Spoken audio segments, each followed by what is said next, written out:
Nobody gets you ready for Utah football more than the KSL Sports Zone. Ready. Kyle Whittingham and the Utes hit the road to Waco for a showdown against Baylor. Your home for the best coverage of Utah football is right here on 97.5, the KSL Sports Zone. You're locked on to JJ and Alex on 97.5, the KSL Sports Zone. All right, everybody, welcome back. JJ and Alex, 97.5, the KSL Sports Zone. Top of the hour here. Of course, we're going to get into some Cougar talk with Jeremy Clark, who covers TCU football for the Horned Frog Blitz. Mitch Harper, nice enough to ride along here as we have JJ and Sly calling the games up at Rice-Eccles Stadium. Look, before we get Jeremy on, Mitch, I know that one of the things that, like, with this game with the Horned Frogs coming to town, there's definitely like some PTSD for BYU fans with TCU. They don't care what version of this team coming in is, right? Like, there's some of that. Maybe that's me going, I've had the PTSD of watching some games that have gone down poorly for the Cougs against the TCU Horned Frogs down at Rice-Eccles or down at LaVell Edwards Stadium. Definitely. I mean, they've been, blowouts. I think the thing is about with BYU football over the years is that it's always competitive. BYU, they're not going to always win every game, but more times than not, they're going to be competitive. But this is the one program that not only beats them, but crushes them. 2008, 2009 when BYU had College Game Day, 2010, 2011, that was a 10-point game when BYU was an independent, and Riley Nelson high-fived the ref, I believe it was what it was. And then was 2023 a bowl game at some point. Yeah, but was that the TCU game that he high-fived the ref? Yes, he high-fived the ref at Cowboys Stadium in Arlington. Right. And I think TCU had Casey Pahal or whatever his name was at QB. That's a deep cut right there. They've always just beat BYU recently. And the last time BYU took them down was 2007. Some of the coaches on BYU staff were players in that game, like Kelly Papinga. So it's been a long time since BYU beat those guys. And then the old wounds kind of came to light again 2 years ago when TCU put up 44 points and outscored BYU by 33, and BYU was coming off a bye week, and you're just like, oh, man, the Big 12 grind is really getting to BYU, and that season was a mess in and of itself. So, yes, this is one program that just seems to have this thing on BYU, but, BYU can right those wrongs from last week and maybe years past against the Horned Frogs with a win. And if they could do that, I think that puts BYU in a spot to maybe get into the top 10 of the college football playoff rankings and be near that cut line for the bracket and be in that 12-team field again. But they got to get a good win against this TCU team that is more than enough capable of potentially springing the upset on BYU. Yeah, the talent is not the question there. Let's kick off the hour as we always do with the cut. Top of the show here, top of the hour. We're going to get to Jeremy Clark, covers TCU football for the Horned Frog Blitz. Let's get to it right now. It's time for the biggest story of the day. This is what made the cut with JJ and Alex on 97.5, the KSL Sports Zone. Trajan Wealth brings you this portion of the program. TRAJANwealth.com for all your trusted local needs in retirement. It's TrajanWealth.com. Joining us right now, Jeremy Clark, covering TCU for the Horned Frog Blitz. And Jeremy, we were just reminiscing on awful games for BYU fans who are definitely remember and have these like purple wounds of Horned Frogs coming into Provo and beating them up over the years. And I know that these teams have come a long way, but even 2 years ago, this very quarterback, Josh Hoover, put up 400 and something yards against this Cougar team en route to a 44-11 win over BYU. Thanks for joining us on the program, man. You bet. You guys are talking about those Mountain West days. TCU fans, they refer to those days as the good old days, fellas. That was some classic games back in the day. I remember just watching those games and just seeing how back and forth those games would be. And, man, I can't wait to see how the game's going to play out Saturday. Yeah, you're right. TCU got the best of them 2 years ago on Fort Worth, but I think BYU is a much different team than what they saw in 23. It's easy to go, hey, look, Josh Hoover was a freshman, lit him up down there in Fort Worth at Amon Carter Stadium, and this guy is still super talented, and Josh Hoover is still top 10 in the country in passing yards, but it just hasn't been converted to wins at the rate that obviously fans and Sonny Dykes would like to see. But what's with Josh Hoover this year? He's successful, and yet at the same time, like from a yardage perspective, that's true, but the wins haven't been materializing. So what is the status of Josh Hoover as the quarterback and this TCU offense, and what's been the thing for them, the bugaboo of not getting it going? Well, if you just look at, I've said it all year long and until last week. There had been a at-home Josh Hoover, Amon Carter Stadium Josh Hoover, and there had been an on-the-road Josh Hoover. So up until last week, Josh had thrown 16 touchdown passes, only one interception, and that one interception was taken away from Eric McAllister in the end zone. So he had been really careful with the football at home. But if you look at losses to Arizona State, losses to Kansas State, they had huge turnovers, and he's throwing interceptions. They had key fumbles in that game, a lot of drop passes. And if you look at last week against Iowa State, I mean, it wasn't the world kind of game that ended up being. I mean, you just look at that game on paper, and you would have thought TCU wins that game. But Josh had two crucial interceptions early in the game, 2 out of their first 3 possessions. He was trying to force some things. And I think it goes back to kind of how things were at the beginning of last year.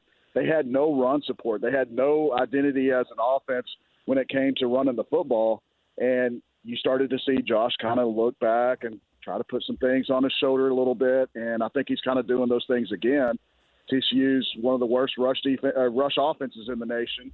They're not running very successfully, and he's starting to force some things. And I think one thing you got to look at with Josh is early in the year, he was doing something we hadn't really seen the first 2 years. He was running the ball. He was avoiding pressure, getting outside the pocket, throwing really good passes downfield. But the last few games, he's just not running. I don't know if that's an injury thing. He's afraid to get hurt. I'm not really sure what's going on. But he had some opportunities last week to take off and run the football, and that's one thing I asked Sonny Dykes is, hey, are you guys telling him not to run? And he's like, no, we've encouraged him to run. So hopefully you kind of start to see him come out of that shell a little bit and make some plays the way he was at the beginning of the year. How big of a deal is it for Kevorian Barnes not to be playing in this game? He was listed out in the initial injury reports. Obviously, getting a run game going against anybody is important, but having one of your best running backs out in this game, what's it going to be like without Kevorian Barnes running the football for the Horned Frogs?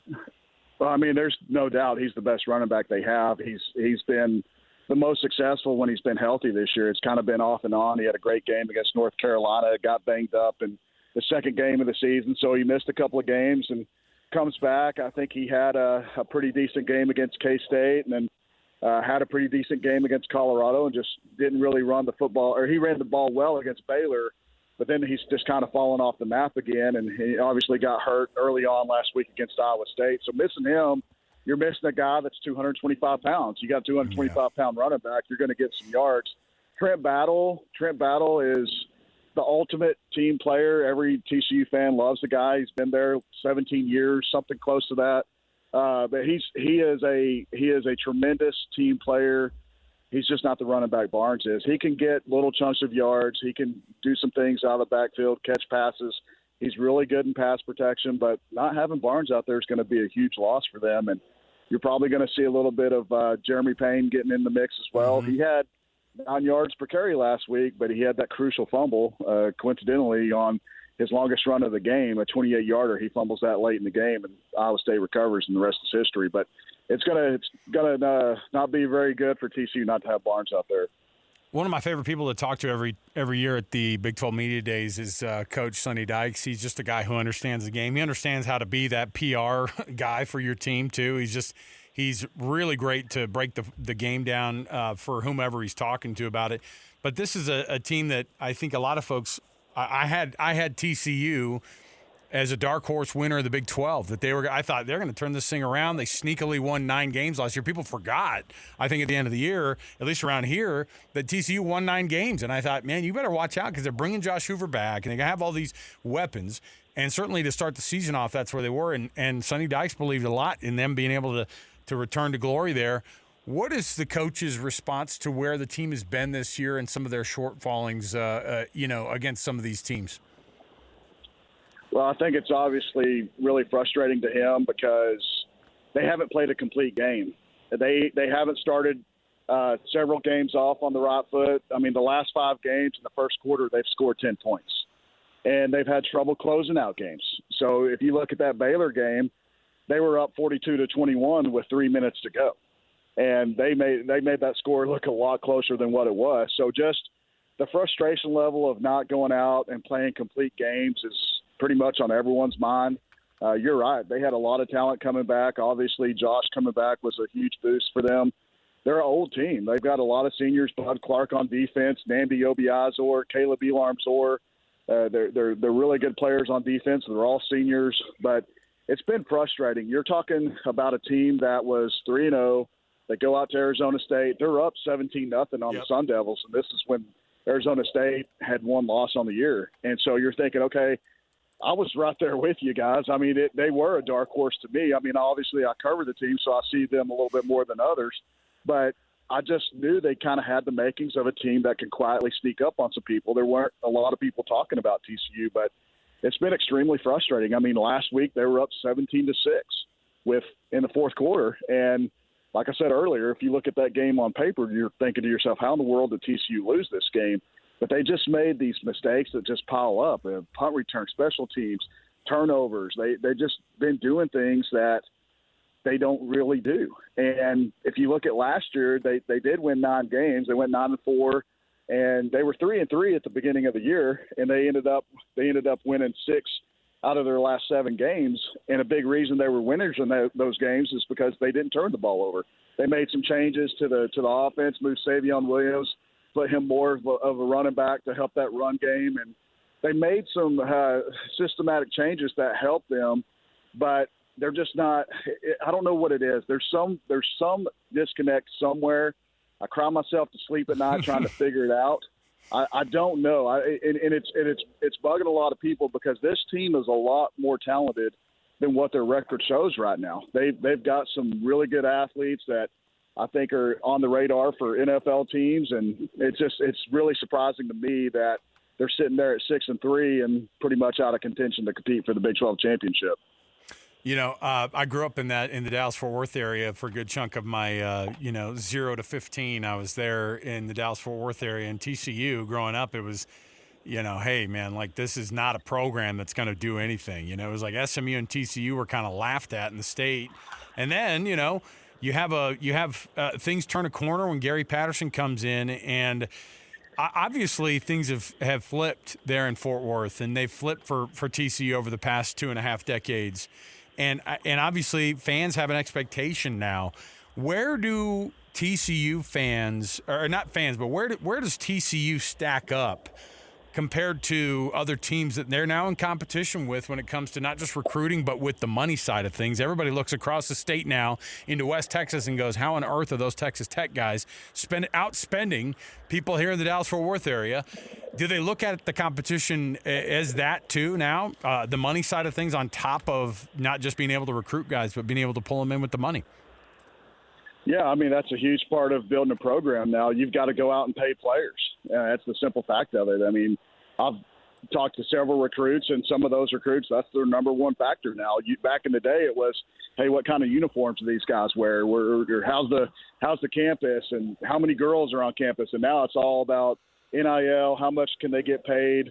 If I hit the transfer portal, is TCU going to be a team that other schools are going to look at and say, hey, this guy's from TCU? It all factors in, but I think Dykes has kind of set the expectation high for the fans because he's gone up on several platforms and just gone out and said, hey, this is TCU. We're in the arguably the best recruiting area in the nation when it comes to football recruiting, the DFW area. You've got really good facilities. You've got a program. TCU does – I'll say this about TCU. I've covered the team for 21 years. If they go out and say, hey, we need to fundraise for a new suite area, they're gonna raise that money within a year and a half. No questions asked. But what I found out, if you go down to TCU and see that stadium, that's all donations. They don't owe any debt on their stadium. Wow. So if you look at the NIL factor, what I've noticed since this came to play a few years ago is TCU fans aren't as susceptible of giving huge chunks of money for recruiting for players. And so I think they've kind of got to get on board on that. As far as rev share goes, I know TCU is going to commit the full capacity that they could offer. I think they've committed $20.5 million, and I want to say $14.5 to $15 million is going to go to football. So they're making a financial backing to help with the NIL, or not NIL, but the rev share era that we're entering. Players are obviously, they like TCU. There's not a whole lot of players that hit the transfer portal, which tells me that they like Sonny Dykes, they like the scheme, they like the staff, and they want to stay in Fort Worth. But for me, it's just, I'm with you. I'm one of the thousands of people with you guys and saying, what the heck is going on in Lubbock, and how are they having so much success? And it goes down to the almighty dollar. They're committing to pay a lot of money.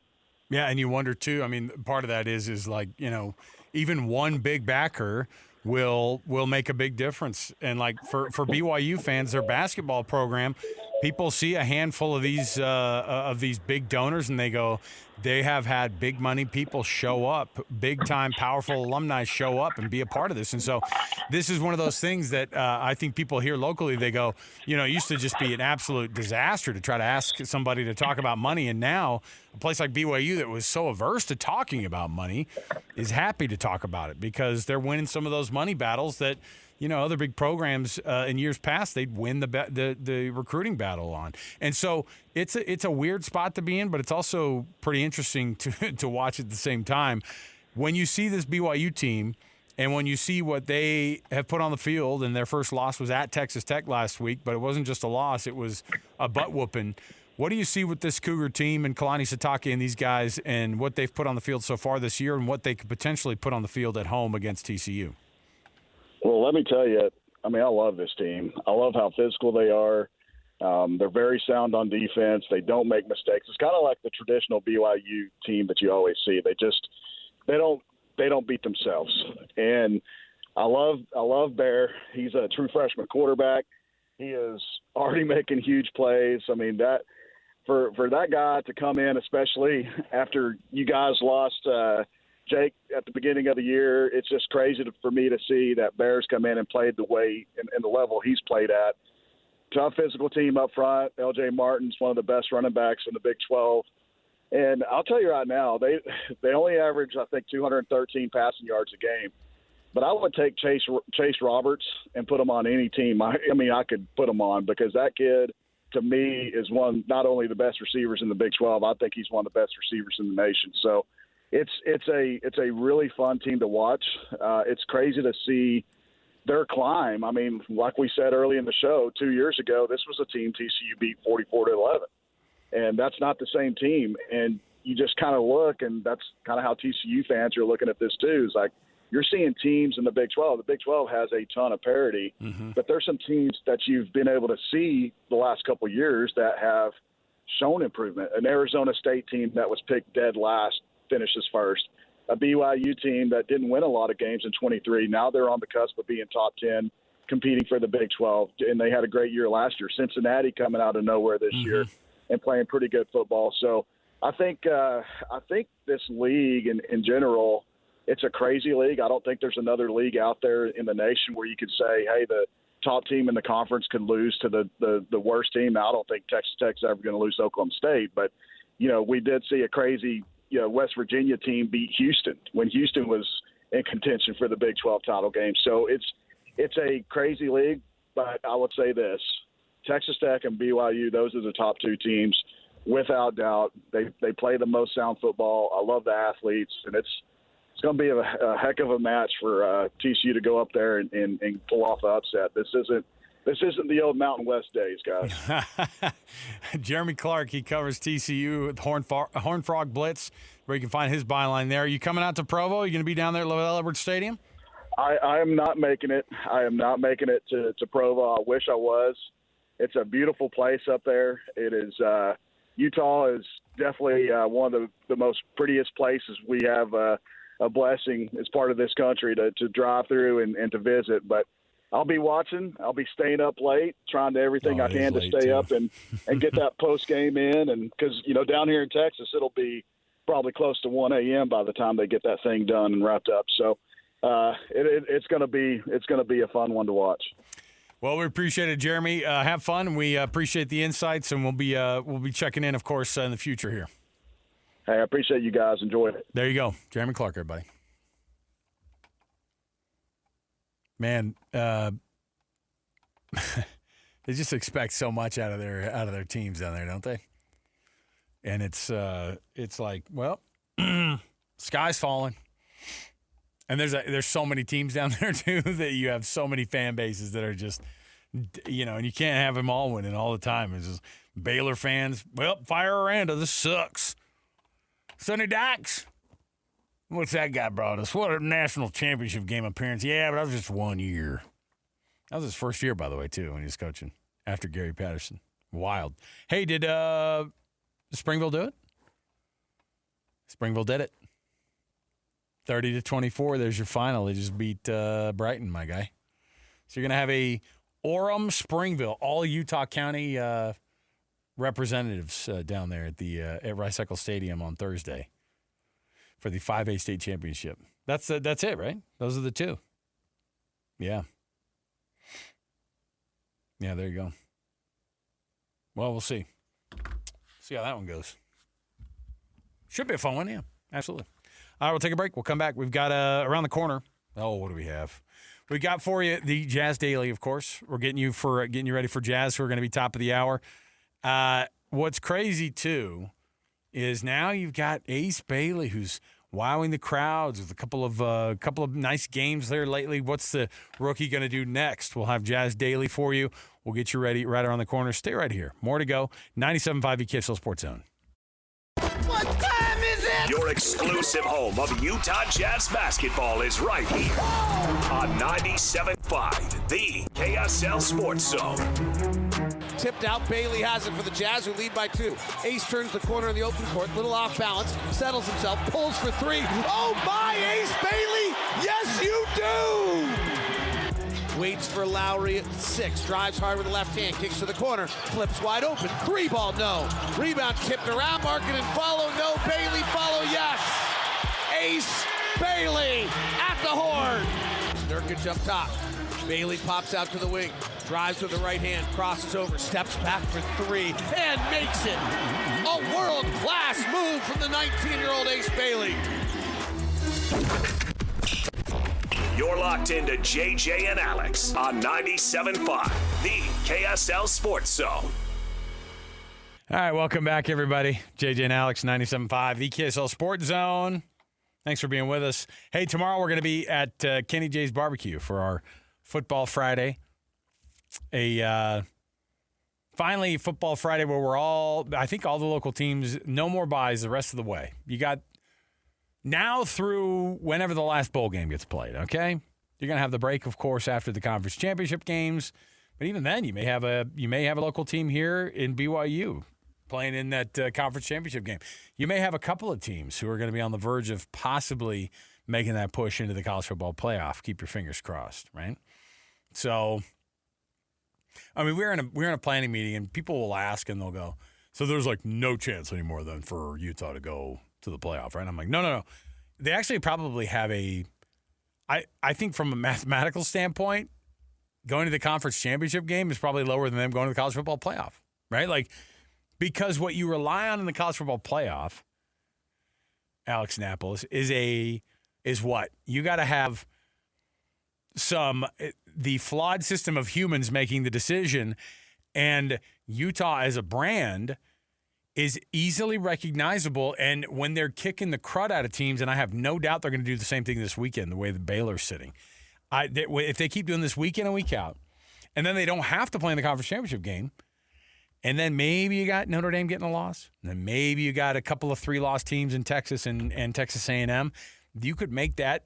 They're just going to keep moving up the rankings. And so if they keep moving up and they're like 9 or 10, and then by the time the rankings come out again, I just can't see them put below other teams if they get up that high. Am I being too optimistic for Ute fans? No, I think that's that's greatly optimistic for Utah fans, but even more so, looking at the analytics from ESPN, they update their playoff predictor every time. You and your numbers. Listen. They update their playoff predictor every time, and the latest update has BYU sitting at 27%. Okay. Whereas Utah has a 36% chance to make it into the playoff right now as it stands. Okay.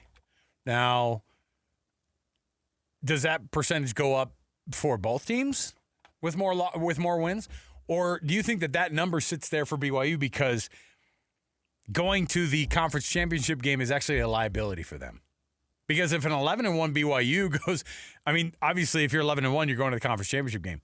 But if you're an 11-1 team, but you don't have to worry about, because I think, was Indiana an 11-1 team last year, and they didn't go to the conference championship game because they didn't have the tie break with Ohio State, I think, who they had lost to earlier in the season, and that benefited them.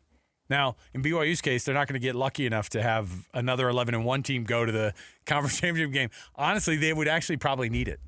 I think they would need it, but at the same time, if they do make that conference championship game and they lose to Texas Tech, you look at last season where SMU lost to Clemson. Clemson obviously made it. SMU made it as well. SMU was an 11-2 team. That argument should be there for BYU as well. By the way, losing to a 3-loss Clemson team in the conference championship game, that loss would be worse. Of course that would be worse. Like losing to Texas Tech for the second time. People are looking at it now and they go, man, they got their butts kicked so badly that now you can't come back from that, BYU. And it's a wild thing to think. And yet at the same time, the possibility is there. And I'm a big proponent of get a couple of teams in from the Big 12 and maybe even a Utah to sneak in from the Big 12 as well. Why? Because look at what you've got in front of you. Again, if you're going to try to roll out to make the argument for a 3-loss Texas team or a 3-loss Oklahoma team or even a 2-loss Notre Dame. Now, we all know that if Notre Dame has 2 losses, there's no world where they don't get in unless Mark Harlan goes there and starts going, I don't know, I'm just an anonymous voice here from a random conference, but Notre Dame sucks. Like, I don't think that's going to happen. But having that conversation, and if Utah's a team and you have to pretend like you don't know, like, honestly, if the 2 losses that Utah has during the year, if they're winning games by 30-something points, they're scoring 40-something points a game, they have one of the top defenses and top offenses in the country, and then they roll into that thing, and their losses are to a single-digit BYU team and a single-digit Texas Tech team, then what's the problem? You know, compared to, like I said, if the thought is that looking at SMU from last year, now you needed other teams to not be very good across the Big 12 for the SMU to be there, and they had a bunch of 2-loss teams getting in there, and so they didn't help themselves last year. But we'll see. I don't know. There's a lot still on the table, I think, for both teams. And you also have to consider, and I think it'll help out the Big 12 a lot, that the SEC and those teams that are around Utah and BYU in the standings right now, they still play each other. They still have games. That's what I'm saying. With games Oklahoma, above them. Oklahoma and Texas will have 3 losses, both of them, because they have to play Alabama and they have to play Georgia. And in Texas's case, they're going to probably have 4 losses because they're going to play Texas A&M, I think, also along the way. So good luck. I mean, I don't wish that on Sark at all, but I do. So there you go. Let me see here. Jazz Daily, of course, we're bringing you all the Jazz updates here as we get you ready for this one. From an injury standpoint, I think everybody's going to be – the people who have been out all season are going to still continue to be out. And the question is what is Ace Bailey going to do to follow up his performance from the other night? How about the Jazz scoring the 4th most points in the history of the franchise the other night with this team that's supposed to be one of the worst in the league? They're not the worst team in the league, Alex. I think that they are a really talented young team that just hasn't found they just haven't found their total rhythm, but there are some games that they've been showing up and playing, and I like what this team's doing right now. I want to see what Ace Bailey follows up Tuesday's performance with. I think overall you see flashes of what this team can be. And I think a lot of it is going to come down to, one, the development of Keontae George. I think Keontae George has come into the season, and he's started off really well. And then obviously the development of Ace Bailey, and where does he continue to grow as he gets more minutes and he figures out the NBA. Well, we're going to try to figure out the NBA. Of course, you're going to get that game top of the hour here. You're going to get the Jazz coverage. Pregame, of course, Jake Scott and the coach, Tim Lacombe. And then the call will be right here on your dial as well at 97.5 the KSL Sports Zone. Let's take a break. We'll come back and we'll get you with our best and worst and get you ready for Jazz versus Hawks over at Delta Center. Yes, Quinn Snyder making the return back to Delta Center. Does he care anymore? Do fans remember? Yes, they do. The old memes of mean Quinn Snyder, they're burned into this brain, I'll tell you. We'll take a break. We'll come back. We have more to go right around the corner. Stay here, 97.5 BKSL Sports Zone. Wrapping up the hour with our picks for the best and worst moments on today's show. As JJ and Alex want to hear your best and worst of the day.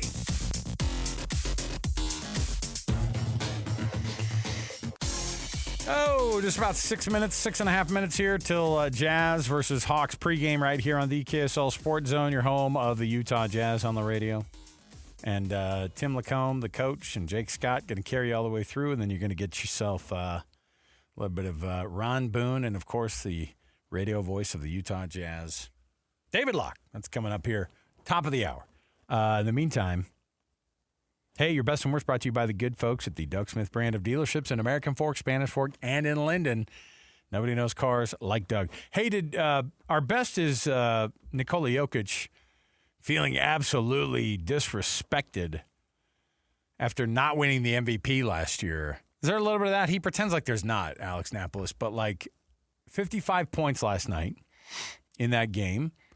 He had, I think, 11 rebounds as well and only 8 assists. So short of the triple-double. I'll ding him on that. If I'm an MVP voter, I see that kind of stuff and I go, I don't like the effort. But he's having like another insanely special year, and he's had crazy special years his entire freaking career. By the way, I think he took like 24 shots, 55 points on 24 shots. Pretty wild. And ultimately, he would rather be with his horses. He's like, everybody shows him he's in Serbia crying when one of his horses wins one of those dumb little wagon buggy races. He had more emotion for that than he did for winning the cup. I know. My favorite part, too, is he acts like when they were asking him about Aaron Gordon's dunk the other day, did you see that? When he's, oh, my gosh, it's the best clip. He's in there and he goes, when you saw Aaron Gordon's dunk, and he goes, oh, he dunked it? And he's like, yeah. He goes, yeah. He was like a posterizing dunk. And he looked over in the locker room and he goes, did you dunk? He goes, did you dunk? And he goes, yeah, man. He goes, and they showed it to him on a phone, and he goes, I was open. That was his response. I was open. Oh, my goodness. Jazz and the Hawks tonight. What do you expect in this one? This is a 7-win Hawks team coming into Utah. I anticipate a warm welcome for Quinn Snyder tonight. There you go. Yeah. Absolutely. Jazz versus Hawks coming right up here. We'll bring it right to you next. For Alex Napolis, our producer, Mitch Harper, who's with us today. 97.5 the KSL Sports Zone, Football Friday tomorrow.